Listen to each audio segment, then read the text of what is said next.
Hello, everyone, back tuning into the second bank holiday weekend update at GadsWeathers.com. So we started the updates for the bank holiday weekend on Saturday. That's when the late spring bank holiday weekend came into the time frame of the GFS model, extended part of it, the unreliable part in some ways. So we did first update on Saturday, said do second update tonight. The first update was unsettled and showery and quite cool as well. We'll see what the second update has to say right now. We're going to start off on Friday the 26th of May, when everybody's going to be getting away to the coast and that kind of thing, of course. So this is what the GFS is showing tonight for Friday 26th of May, and well, to be honest, it's rather an alarming chart, because we've got a big blocking area of high pressure over Greenland, which is never a particularly good sign, particularly in summer, and we've got low pressure underneath it that's coming through the Atlantic and heading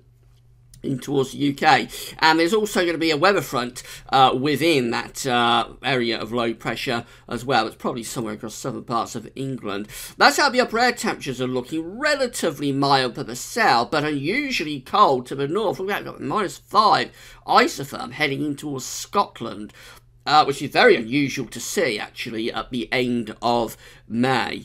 Now, there's a lot of wet weather down across the south of the coast, a lot of heavy rain. Further north, it's more sort of showery.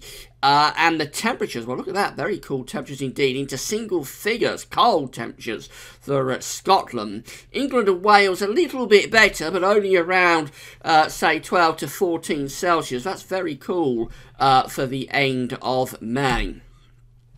Now, we go through into Saturday, the 27th of May. We've still got low pressure close to the south of the country, still got this big blocking area of high pressure around Greenland, and we're still pulling down these northerly winds on the northern and western side of these areas of low pressure. It looks very unsettled and cool. Upper air temperatures are very cool, really, for the time of year. Cold for Scotland, very cool elsewhere.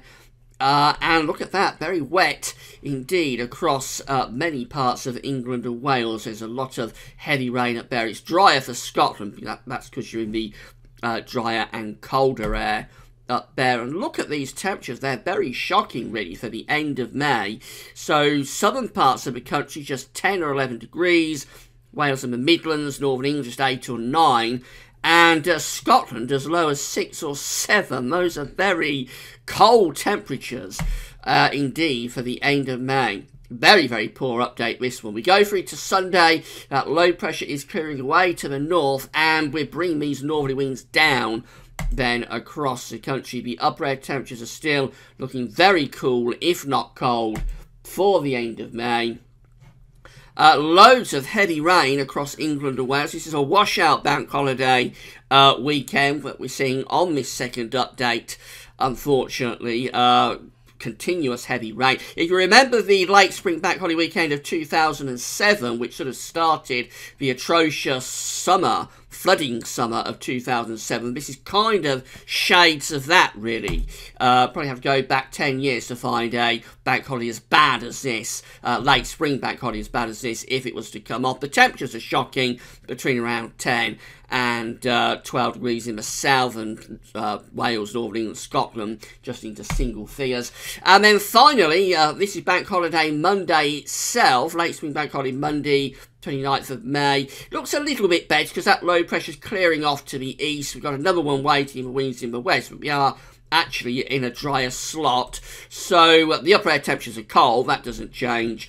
But it's drier. There's still showers around, especially for the north, but it is a drier day for bank holiday Monday. And the temperatures, because there's a little bit more sunshine, they're a little bit better at 12 or 13 degrees, which is still around 4 or 5 degrees below average for the end of May.